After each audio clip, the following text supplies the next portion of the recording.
You think you know what marrying rich means. You don't. Because somewhere out there, right now, there's a guy living in a 5-bedroom house with marble floors, a private chef, and a wife who's never once in her life checked a price tag. And he still pays for his own haircuts with cash he counted twice before leaving the apartment. That guy could be you. And by the end of this video, you'll understand exactly why that contradiction isn't a glitch. It's the entire relationship. Here's the setup. You fall in love with a woman who grew up the way most of us grew up watching movies about people who grew up that way. Private jets aren't a treat for her. They're Tuesday. Her father didn't build a business. He built an empire. The kind where the family name shows up in the news before the weather does. And somehow, against every probability calculation your friends made at your wedding, she chose you. Sounds like a fairy tale, right? Stick with me.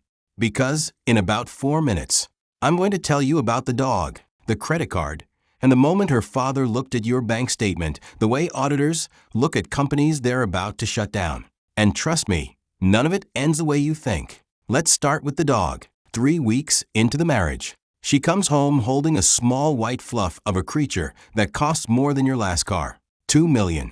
Not rubles, actual, full price. We flew a breeder in, 2 million. You smile. Because what else do you do? And you think, okay, fine, it's a pet, it's a one-time thing. It is not a one-time thing, because the dog needs food. And the food isn't food, it's a subscription. Imported, vet-formulated, hand-delivered in temperature-controlled packaging from a supplier that, and I am not exaggerating, has a waiting list. You do the math one night while she's asleep, comparing the monthly cost of dog food to the monthly payment on your car. The dog food wins. The dog, it turns out, eats better than you did during your entire university years combined. This is the part nobody prepares you for. It's not the big number that breaks you. 2 million for a dog is absurd. But absurd is at least dramatic. It's a story you can tell at dinner parties. It's the small numbers that wear you down. The recurring ones. The ones that whisper. Every single month, you don't actually understand how this house works. And just when you think you've adjusted to her world, here's where it flips. You decide to teach her something from yours.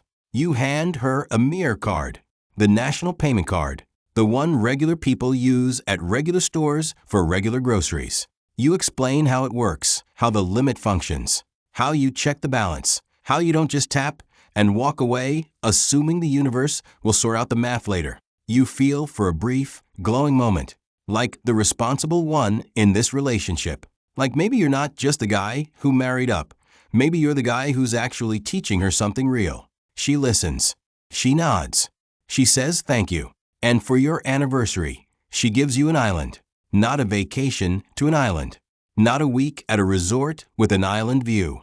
An actual island with paperwork, with a name, with a deed that has both your names printed on it, because apparently that's just how her family does romantic gestures. You stand there holding a piece of paper that represents more wealth than your entire family has accumulated across 3 generations.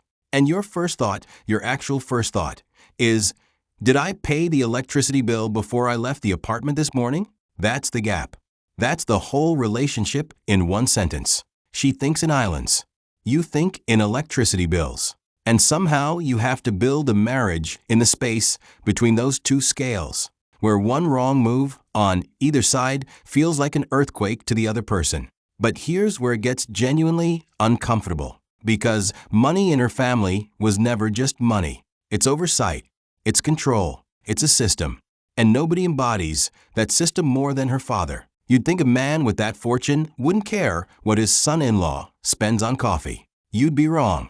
Every transaction is data. He doesn't trust you, not because you've done wrong, but because in his world, trust is verified, not assumed.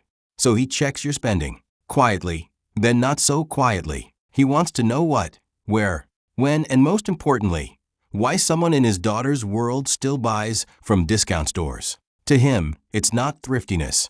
It's a red flag. A man who shops at budget chains is either hiding something or planning something. He starts asking questions that feel less like family conversation and more like financial interrogation. You realize something unsettling. In this family, love doesn't exempt you from scrutiny. It increases it. Because now you have access. And access is the most dangerous thing a person can have. So you adjust. You keep receipts obsessively, like preparing for a government audit, because functionally, that's what it is. You learn to justify a $15 purchase with the seriousness of a business investment. You get good at it. Now here's the twist. You'd assume a man married into that wealth ends up doing nothing. That's the stereotype. But that's not how it goes. You end up with a real job inside the family structure. You become her driver. Literally, the safest pair of hands is the one attached to the man she married. It's humbling. The guy who got an island for an anniversary is now adjusting GPS settings for a living. But here's the detail that changes everything. Of every car parked in that compound, yours is the most valuable. Not hers, not her father's, yours. Because somewhere along the way, she started paying attention to what actually mattered to you. Not a jet or a yacht. Something specific, personal, representing effort, not inherited excess. So she got you that. Properly, excessively. That's what actually matters. Wealth that big doesn't disappear hierarchies, it just relocates them. You go from being judged by income to being judged by loyalty. From proving worth with money you don't have, to proving it with attention you do have. The currency changes, but the test never stops. So if you ever find yourself there, married into more money than you can comprehend, driving a car worth more than your old apartment, justifying purchases to a man who controls more wealth than some countries, understand this. You didn't marry into ease. You married into a different kind of work, one where stakes are invisible, audits are constant, and the only real luxury is being seen for who you actually are when nobody's counting. And maybe that's worth more than the island.